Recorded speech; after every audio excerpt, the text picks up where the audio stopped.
Hello guys, welcome to the channel. News और update के session में आपका स्वागत है। पहली न्यूज़ है शिबा इनू की। तो गाइस, शिबा इनू के लिए बहुत बड़ी अपडेट आ रही है। तो गाइस, शिबा इनू का चार्ट देखें, उसका चार्ट पर कप एंड हैंडल फॉर्मेट बना हुआ है, जो इंडिकेट करता है कि एक ब्रेकआउट मोड है और वो ऊपर की तरफ जाने के लिए बिल्कुल तैयार है। लोगों के अनुसार शिबा इनू ईजिली 50% तक की रैली दिखा सकता है। तो गाइस, शिबा इनू पर नज़र ज़रूर बना कर रखें और इसको वॉच करते रहें। तो अगली न्यूज़ है बिटकॉइन की। बिटकॉइन ने अभी रिसेंटली अपना 25,000 का आंकड़ा छुआ है और 25,000 के आंकड़े को छूने के बाद वो वापस फिर से नीचे की ओर ट्रेड कर रहा है। पर कुछ मार्केट के जानकारों का कहना है कि बिटकॉइन आने वाले दिनों में डबल टॉप बना सकता है। डबल टॉप का मतलब ये है कि चार्ट का एक ऐसा फॉर्मेट जिसमें चार्ट दोबारा ऊपर की तरफ जा सकता है। दैट मीन्स कि बिटकॉइन जल्दी ही दोबारा से 25,000 के आंकड़े को पार कर सकता है और फिर उसमें एक बेरिश ट्रेंड देखने को मिल सकता है। बिटकॉइन जब डबल टॉप के लिए जाएगा तो 25,500 से 26,000 के बीच उसकी रेंज रह सकती है। तो अगली न्यूज़ की बात करें तो इसमें ब्राज़ीलियन क्रिप्टो लैंडिंग फर्म है ब्लू बैंक्स। उन्होंने अपने एम्प्लॉयज़ को फायर कर दिया है, अपने एम्प्लॉयज़ को निकाल दिया है और उन्होंने वहां पर अपने प्लेटफॉर्म पर फंड्स को विड्रॉल करने पर रोक लगा दी है, हॉल्ट कर दिया है। तो पहले उन्होंने अपने एम्प्लॉयज़ को निकाल दिया, दूसरा उन्होंने विड्रॉल बंद कर दिया और उन्होंने ये भी अनाउंस किया है कि उनकी साइट के ऊपर, उनके जो सिस्टम है उसके ऊपर हैकिंग भी हुई है, जिसमें $32 मिलियन चुरा लिए गए हैं हैकर्स के द्वारा। तो अब ये निकल कर आ रहा है कि उनकी तरफ से कहा गया था कि जो भी उनके इन्वेस्टर्स हैं, इनके प्लेटफॉर्म पर करीब 22,000 इन्वेस्टर रजिस्टर्ड हैं, जिन्होंने अपनी मनी को, जिन्होंने अपने एसेट्स को वहाँ पर लैंड किया हुआ था।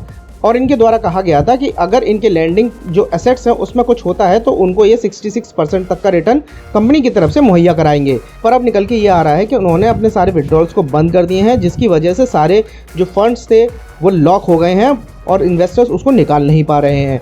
कहा यह भी जा रहा है कि इन्होंने अपने जो यूज़र्स हैं उनके एसेट्स को खुद ही रोक लिया है और उन्होंने ये रूमर्स फैला दिए हैं कि इस तरह की चीज़ें हैक हुई हैं। अब ये तो जांच के बाद ही पता चलेगा कि ये वास्तव में ये एक हैकिंग अटैक था या इस प्लेटफॉर्म के थ्रू एक ऐसी ट्रिक जिससे लोगों का पैसा रोका जा सके और खुद के यूज़ में लिया जा सके।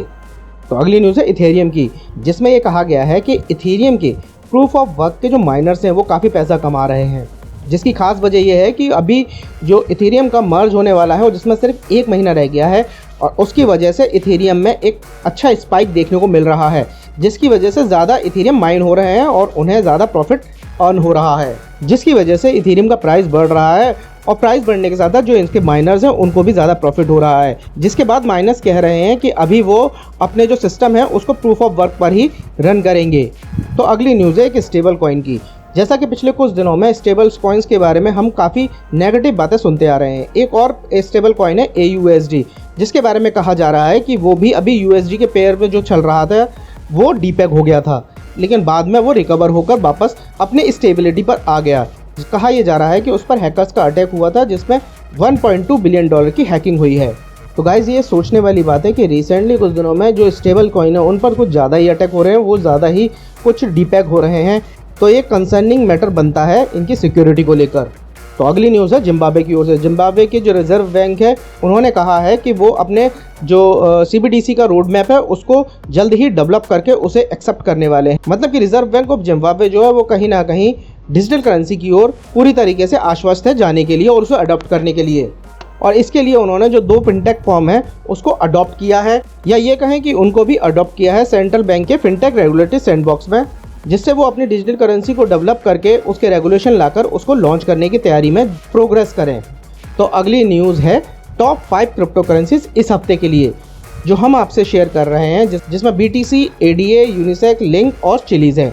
BTC के बारे में अभी हमने आपको बताया कि उसका डबल टॉप बन रहा है, जिसमें वो वापस 25,000, 25,500 से ऊपर जा सकता है। जिसके बाद उसके चार्ट को, उसके फंडामेंटल को आपको एनालिसिस करना है और अगर इन्वेस्ट करना है तो एनालिसिस करने के बाद ही आप इन्वेस्ट करें।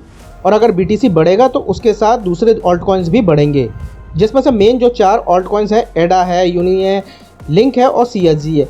ये चारों ऑल्ट कॉइन, इनकी पॉसिबिलिटीज़ बहुत ज़्यादा बन रही है कि BTC अगर अप जाएगा तो ये भी अच्छा खासा मूवमेंट ऊपर की तरफ दिखा सकते हैं। तो गाइज, ये थी आज की न्यूज़ एंड अपडेट। न्यूज़ और अपडेट सेशन के लिए कोई सजेशन हो तो आप हमें कमेंट बॉक्स में ज़रूर लिखकर बताएं। तो गाइज, इस सेशन में सिर्फ इतना ही। वीडियो पसंद आया हो तो वीडियो को लाइक ज़रूर करें और चैनल सपोर्ट के लिए चैनल को सब्सक्राइब कर चैनल के साथ भी जुड़ जाएं। तो मिलते हैं फिर किसी नेक्स्ट वीडियो में।